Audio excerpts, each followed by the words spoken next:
All right, so we've covered the anatomy of respiration. That was a big section. We've covered the mechanics of respiration, how respiration basically happens. Now let's get into a little bit more detail about that. And I have already alluded to or defined a lot of this stuff ahead of time, but now addressing it specifically. Humans have different available patterns of respiration. We can breathe in different ways. A person lying there sleeping is going to be respirating differently than a person out jogging. I've already been using the term quiet respiration and active respiration. When I say quiet respiration, what I'm talking about is a quiet inspiration, which is, as we have already defined, it is inspiration using only the diaphragm to contract and lower, pulling the lungs down with it. And during quiet respiration, you have quiet inspiration and then you have passive expiration. Passive expiration meaning there's no muscular effort involved in that expiration. When the diaphragm relaxes, you have the elasticity of the viscera that the diaphragm displaced that want to go back to their original position. So they're pushing up on the diaphragm. The lungs that have been stretched inferiorly by the diaphragm, they will retract back to their original position because they have been stretched out. They're going to pull back like a rubber band. So quiet respiration, quiet respiratory breathing pattern is going to use quiet inspiration and passive expiration. For active or forced respiration, you're going to use forced inspiration pattern. This is going to use the diaphragm to contract and lengthen the lungs vertically, but it's also going to use the accessory muscles of inspiration to elevate and expand the thorax. These are the external intercostals and all the muscles that we had previously talked about that reach down to the rib cage to elevate the rib cage. If you're out jogging, you are employing active respiration. You're sucking air. You're using forced inspiration, but you also have to push that air out more quickly, and you have to push more of it out. So you use active expiration or forced expiration.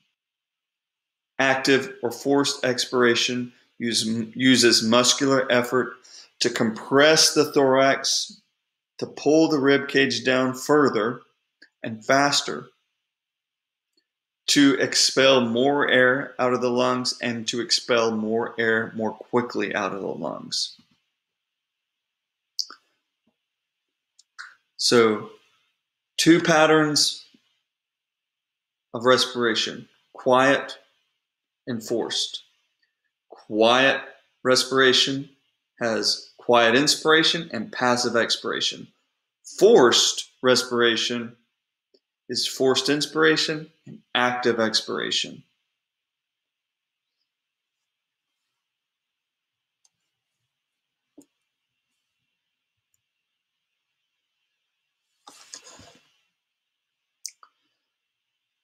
Passive forces of expiration include the elasticity of your body tissue and gravity.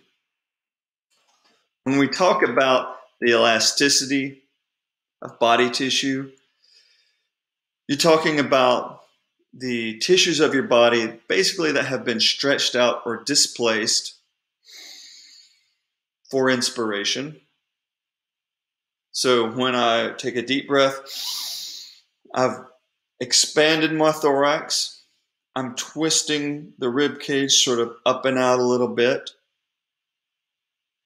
so that when these muscles relax, my rib cage wants to snap back and wants to pull back to its resting position like a rubber band. The lungs themselves are elastic, meaning they're stretchy. So when they're expanded, once those muscles relax, they are going to pull back to resting position. And as we've already said, the viscera below the diaphragm that is displaced by the diaphragm lowering into the abdomen, that part of your body is elastic too. They want to retract back to their original position.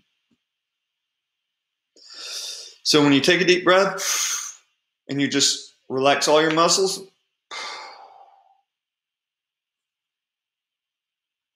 those are the two factors that are allowing that expiration to happen: elasticity and gravity.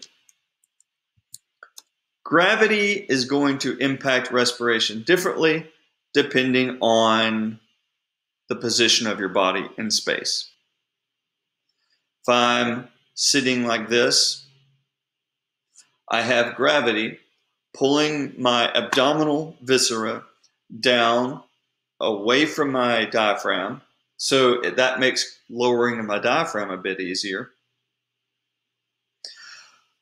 But I have to, if I'm going to take a deep breath, I'm going to be elevating my rib cage against gravity.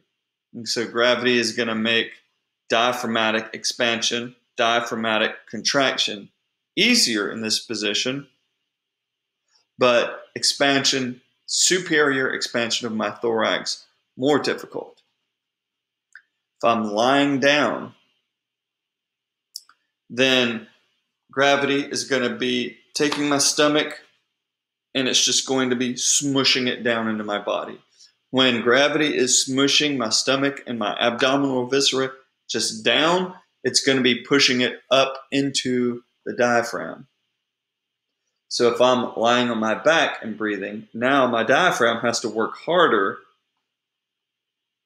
to push my abdominal viscera out of the way for inspiration. But for expiration, it has the abdominal viscera pushing back that much more. So it will assist the diaphragm in expiration.